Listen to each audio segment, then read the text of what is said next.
Magandang buhay, ako si Dens, dating tambay at empleyado. Ngayon nandito sa Baguio, nagnenegosyo ng printing silk screen at supplier ng souvenir t-shirt kasama ang partner ko sa buhay. Ngayon nga nandito kami sa La Trinidad Strawberry Farm. Kakatapos ko lang pala mag-deliver niya ng stock sa mga customer namin. At pabalik na nga ako niyan sa sasakyan namin. Ayan nga, nasa biyahe na nga kami papuntang Baguio. At ayan, ang kapal na naman ng usok, may nagsisigana naman rito sa Baguio.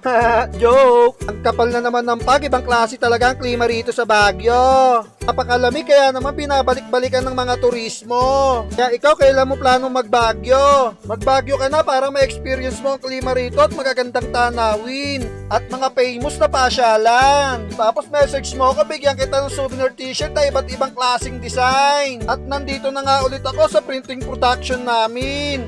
At eto nga ang eksena ngayon rito.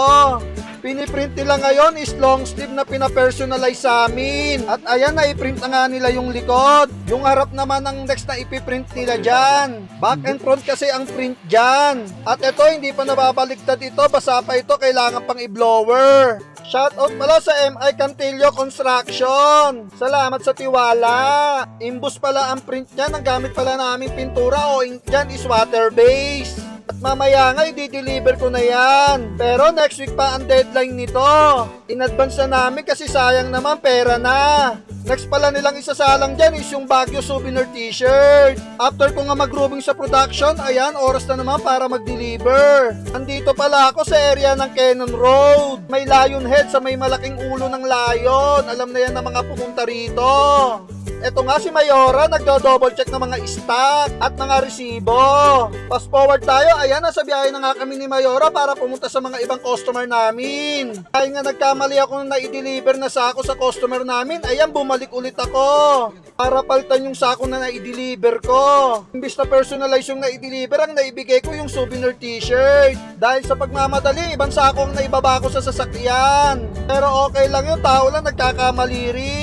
After nga namin ma-deliver lahat ng stock sa Baguio, diretso na kami ng Marcos Highway. Siyempre, para pa rin mag-deliver. Pero nung mga oras na yan, tapos na ako mag-deliver niyan. Hinihintay ko na lang si Mayora. Naglakad-lakad nga muna ako habang wala si Mayora. Ito nga ang entrance ng Baguio, kailangan mo munang pumasok ng tunnel. Pagkatapos mong dumaan sa tunnel, dadaan ka sa pinakamahabang tulay rito sa Baguio. Ang klase talaga ang tanawin rito sa Baguio, napakaganda. At pangarap ko lang mamasyal rito. Ngayon dito na ako nakatira, tapos may negosyo pa. Tapos kasama ko pa yung mahal ko sa buhay. Iba talaga magplano ang Diyos, sobra-sobra pa sa hiniling ko. Hanggang dito na lang ang video ko, lagi lang natin sipagan sa trabaho para habulin tayo ng swerte. Hanggang dito na lang, peace out!